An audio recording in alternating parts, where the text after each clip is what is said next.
Today we are reviewing Yars Revenge, released in 1981, and after the review, you will get to see the Easter egg hidden in Yars Revenge, because I have deviously found it and recorded it for your viewing pleasure. So off we go.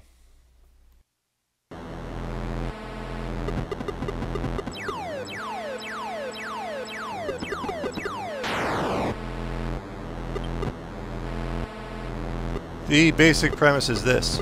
You are a Yar, which is that insect-looking thing that flies all over the place. That flashing pyramid-looking thing is called a cotile.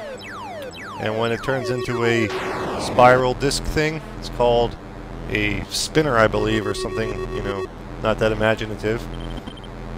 There is a little flashing torpedo that follows you around and tries to kill you. That big Technicolor band of barf in the middle of the screen is the neutral zone. And you cannot get killed by the torpedo while you're in the neutral zone, but you also cannot fire when you're in the neutral zone. But a little side note, the spinner, if it's flying at you, can kill you in the neutral zone.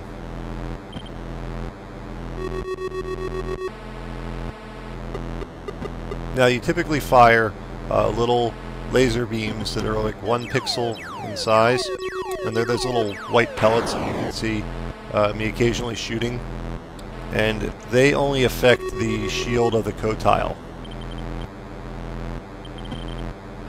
But when you see me fire that big Technicolor blob, and it makes that funky little sound effect when I fire it, that is your Zorlan cannon, and that's the only way you can destroy the cotile. To charge your Zorlan cannon, you have to either touch the cotile or nibble away at the shield instead of shooting it. And that'll give you one shot with your Zorlan cannon. You have to kind of get a little precise timing and a little hand-eye coordination to line everything up. And it spells curtains for the cotile.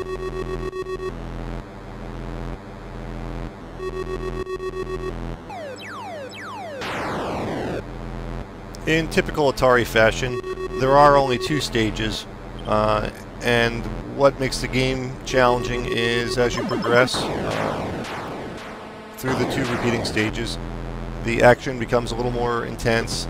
In this case, the cotile turns into a spinner much more rapidly and fires much more quickly, and the little heat-seeking torpedo increases in speed.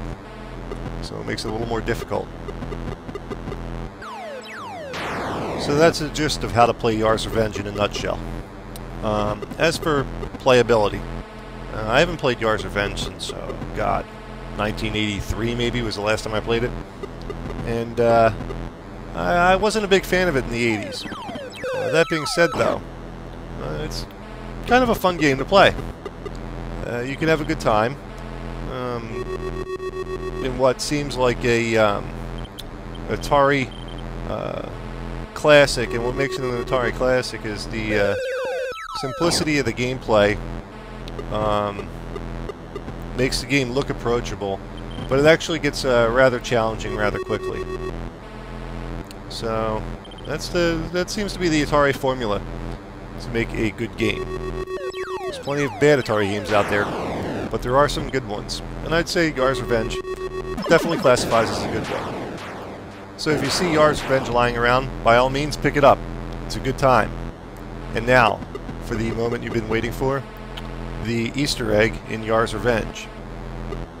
So we all know the story how Atari is a bunch of assholes, and they don't let the game creators get any credit for any of their work. So what this game creator did was he hid his initials in the game, but it's rather tricky to find them. What you have to do is this. You have to charge up your Zorlan cannon and wait for the cotile to turn into a spinner and come flying at you. And if you time everything perfectly, which is not that easy, and hit it while it's a spinner, you will see in the explosion a black line. If you go down to the bottom third of the screen and wait on top of the black line, his initials pop up, and there you have him, HSWWSH, and that's his initials forwards and backwards. And it ends the game also, but you get to see who made the game. So I guess it's his way of saying, F you, Atari. I'm your host, Dommy, for Classic Games Revisited. Until next time.